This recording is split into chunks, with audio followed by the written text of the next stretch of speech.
Codependency and narcissism. There is a lot of debate about this stuff.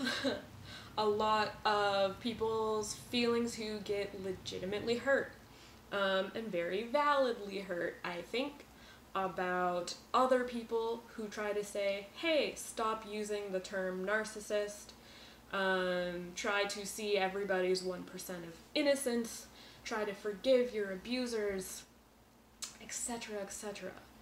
So I want to address why saying those things to people who have experienced extreme abuse from a parent, a caregiver that they can describe as narcissist, or someone maybe who has narcissist personality disorder, will get real butthurt if you say that stuff to them. And I also want to explain my personal views on how I see these labels and how we can bring both worlds together. So, do I use labels, do I subscribe to the label of codependent and narcissist? Kind of, in the sense that they're helpful. Universally, they've got some shared meaning. That's kind of why we have labels in general. But I do not believe that a narcissistic person is an evil being sent from hell to torture other people around them. Does this mean that the pain of someone who had to grow up with a human like this, or who did experience extreme pain because of being around someone like this, that their pain's not real? Of course not. This is not the time, if someone comes to you, if someone comes to me, describing a past like this, I am not going to jump into oh, you should forgive your abuser spiel. Oh, no one is really evil. Oh, you're being a victim. It's not the time. If you come to someone who is in a lot of pain and you don't first acknowledge the pain, and you don't acknowledge, hey, maybe they need to grieve for a long time. Maybe they need to express rage and anger for a long time. Maybe their whole lives. Then you're going to be yet another person that this individual feels is against them and not seeing them. And it awakens their wound because the narcissist spent their whole life with this person telling them that their feelings aren't real, their version of reality is not real, and that their pain is bullshit. So don't be yet another person. Let's not bypass into this place called forgiveness.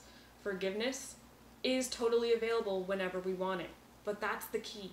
We have to want it, and it has to be real. So I am not really about encouraging you to get to a place of forgiveness before you die, like it's going to somehow cleanse your soul. I am way, way, way more into the concept of radical honesty. That's actually like the fundamental core teaching that I want to just slam home to my coaching clients, is radical honesty. I would rather hear a grown adult say, I never want to forgive my abusers. I never want to stop being mad. I never want to think about them, hear about them, anything ever again, because that's where the rage sits and that's the stuff that has to come out. So, a message to anyone who is trying to fully erase the term narcissist in hopes of getting through to an individual who has suffered at the hands of one, anyone who is trying to get someone to see the victim mentality before that person is ready, just go easy. Instead, make it safe for that person to actually move through their rage.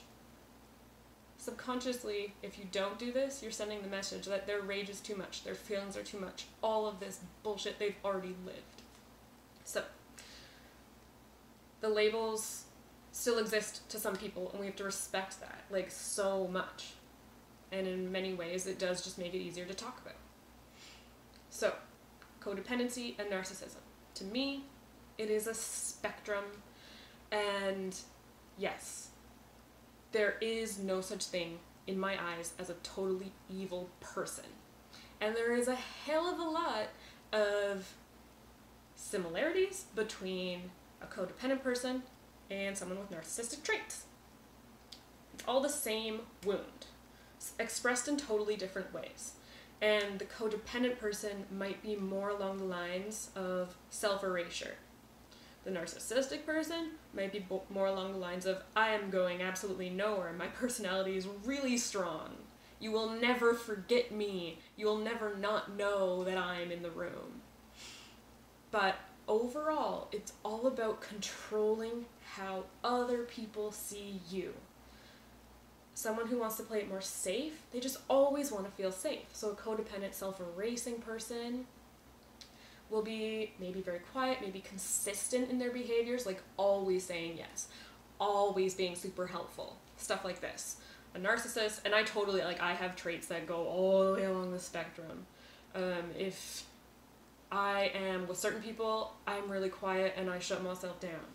Sometimes with other people, I realize, oh, I can take advantage here, like, I can see my thought cycles, and I get louder, and I try to say, like, my way or the highway. It's scary, but the narcissist will often, you know, attach to reality having to be their way, or else they lose it. So to me, it's a spectrum, and I fully appreciate there's some experiences of narcissistic behavior especially that I haven't had. And this is where it becomes really important to attune to the person in front of you and maybe say, hey, they're not ready to hear things about victim mentality and, oh, aren't you going to forgive these people? It's really good for you. We're just not there yet. We gotta let emotions like come in the order that they're naturally expressing themselves. Otherwise, we get into that good old pal spiritual bypassing. I'm not interested in bypassing. It's way, way, way healthier, again, to be honest, and you create a safe space for people to just express all the things that are going on in their heart. So this is my personal view of codependency and narcissism, more of a spectrum, all about control, all coming from the wound. So eventually, if you can get to the point where you can realize that your narcissistic abusers were doing it because they were abused, amazing for you. If you never get there in this lifetime, amazing for you. All I want to know is that you have some kind of space somewhere in your life where you can express everything that's true for you. All of your rage, all of your sadness, and know that for you that is your truth and that someone wants to see it. So, that being said, if any of you guys have questions, comments, if any of this didn't make sense, put them down below. Please subscribe to this channel. I would also love to be able to actually take your real questions, your real life questions, and tackle them in a more personal way.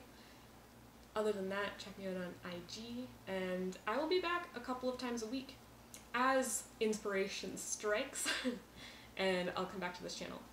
Thank you guys for watching. See you next time.